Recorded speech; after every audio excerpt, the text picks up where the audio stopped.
యాదాద్రి భువనగిరి జిల్లా ఆలేరు మండలంలోని అన్ని గ్రామాల్లో ఇంటింటికి భువనగిరి పార్లమెంట్ నియోజకవర్గ కాంగ్రెస్ పార్టీ అభ్యర్థి చామల కిరణ్ కుమార్ రెడ్డికి మద్దతుగా చేయి గుర్తుకు ఓటు వేసి భారీ మెజారిటీతో గెలిపించాలని ప్రభుత్వ విప్ ఎమ్మెల్యే పీర్ల ఐలయ్య ఎన్నికల ప్రచారం నిర్వహించారు. అలాగే ఉపాధి హామీ కరువు పని చేస్తున్న మహిళలను ఓటును అడుగుతూ మట్టి తట్టలు ఎత్తి మహిళలకు అందించారు. ఈ సందర్భంగా ఆయన మాట్లాడారు. యాదాద్రి భువనగిరి జిల్లా ఆలేరు మండలంలోని అన్ని గ్రామాల్లో ఇంటింటికి భువనగిరి పార్లమెంట్ నియోజకవర్గ కాంగ్రెస్ పార్టీ అభ్యర్థి చామల కిరణ్ కుమార్ రెడ్డి మద్దతుగా చెయ్యి గుర్తుకు ఓటు వేసి భారీ మెజార్టీతో గెలిపించాలని ప్రభుత్వ విప్ ఎమ్మెల్యే బీర్ల ఐలయ్య ఎన్నికల ప్రచారం నిర్వహించారు. అలాగే ఉపాధి హామీ కరువు పనిచేస్తున్న మహిళలను ఓటును అడుగుతూ మట్టి తట్టలు ఎత్తి మహిళలకు అందించారు. ఈ సందర్భంగా వారు మీడియాతో మాట్లాడారు. ఈ కార్యక్రమంలో జిల్లా అధ్యక్షుడు ఆండెం సంజీవారెడ్డి, టీపీసీసీ రాష్ట్ర కార్యదర్శి జనగాం ఉపేందర్ రెడ్డి, జిల్లా మహిళా అధ్యక్షురాలు నీలం పద్మ, గుట్ట ఎంపీపీ చీర శ్రీశైలం, ఆలేరు ఎంపీపీ గంధమల్ల అశోక్, పట్టణ అధ్యక్షుడు ఎంఏ ఎజాజ్, మండల అధ్యక్షుడు కొండరాజు వెంకటేశ్వరరాజు, బ్లాక్ కాంగ్రెస్ అధ్యక్షుడు వీరసారపు యాదగిరి గౌడ్, కౌన్సిలర్ గుత్త శమంతారెడ్డి, సీనియర్ నాయకులు ఆకవరం మోహన్ రావు, బీజాని భాస్కర్, కట్టెగొమ్ముల సాగర్ రెడ్డి, వల్లపు ఉప్పలయ్య, ఎండి సలీం, తుంగ కుమార్, బండ పర్వతాలు, జనగాం శ్రీపాల్ రెడ్డి, గాజుల దశరథ, పాము అనిత, యూత్ నాయకులు కల్వకుంట్ల లోకేష్, గుండాల ఉపేందర్, జూకండి సంపత్, బండ్రు జాంగీర్, పోరెల్ల సతీష్ తదితరులు పాల్గొన్నారు.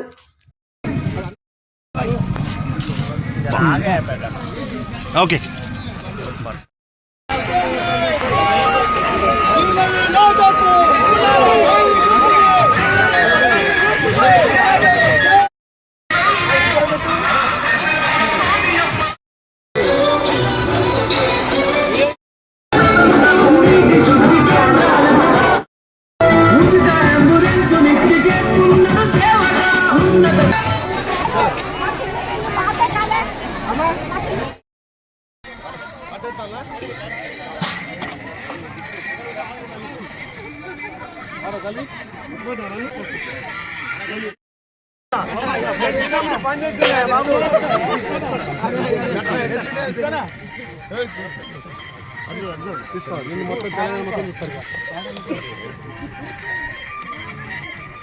సుమారు 6 గ్రామాలు ప్రచార కార్యక్రమంలో భాగంగా మా జిల్లా అధ్యక్షులు, రాష్ట్ర నాయకులు, బ్లాక్ అధ్యక్షులు, మండల అధ్యక్షులు, కౌన్సిలర్లు, సర్పంచులు, ఎంపీడీస్ అందరూ కూడా విస్తృతంగా ప్రచారం చేయడం జరిగింది.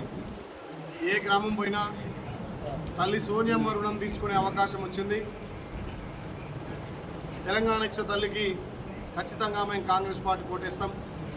మొన్ననే గడీల పాలన బద్దలు కొట్టి ప్రజాపాలన తెచ్చినాం. ఇప్పుడు త్యాగాల కుటుంబం నుంచి వచ్చినటువంటి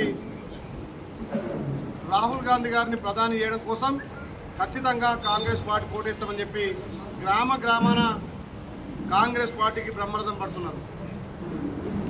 ఈ 10 సంవత్సరంలో మోడీ ఎన్నో ఉచిత హామీలు ఇచ్చి భారతదేశ ప్రజలను, ముఖ్యంగా రైతులను, యువకులను అన్ని విధాలుగా నిట్టెట్ట ముంచి మళ్ళొక్కసారి అసత్య ప్రచారాలతోటి మతం పేరు మీద, కులం పేరు మీద మళ్ళొక్కసారి అధికారం రావాలని చూస్తున్నాడు. భారతదేశ ప్రజలు, తెలంగాణ ప్రజలు మోడీ పరిపాలన పూర్తిగా 10 సంవత్సరాలు చూసిరు. ఇప్పుడు మోడీ గారు కనుక మళ్ళీ అధికారంలోకి వస్తే ఈ భారతదేశంలో ఉన్నటువంటి రాజ్యాంగాన్ని పూర్తిగా మార్చేసి కార్పొరేట్ సంస్థలకు దారదత్తం చేసినటువంటి మోడీ గారు రేపు దేశంలో పూర్తిగా రిజర్వేషన్లు ఎత్తేయాలని చెప్పి 400 సీట్లు అడుగుతున్నాడు. మరి 10 సంవత్సరాలు గ్రామంలో కూడా బీజేపీకి కనీసం బూత్ స్థాయి కానీ గ్రామ శాఖలు కూడా లేవు. కాబట్టి ఇక్కడ భువనగిరి పార్లమెంట్లో కాంగ్రెస్ పార్టీకి వేరే పార్టీ లేదు. మా అభ్యర్థి చామల కిరణ్ కుమార్ రెడ్డి గారు 3 లక్షల పైచలకు మెజార్టీతో గెలవబోతున్నాడు. ఏ గ్రామం పైన కాంగ్రెస్ పార్టీకి బ్రహ్మరథం పడుతున్నారు. తల్లి సోనియమ్మ రుణం తీసుకునే అవకాశం వచ్చింది. మా ప్రీతమ నాయకుడు రాహుల్ గాంధీ గారిని ప్రధాని చేసే అవకాశం వచ్చిందని చెప్పి ప్రతి ఒక్కరు మేము చేయి గుర్తుకేస్తామని చెప్పి చెప్తున్నారు.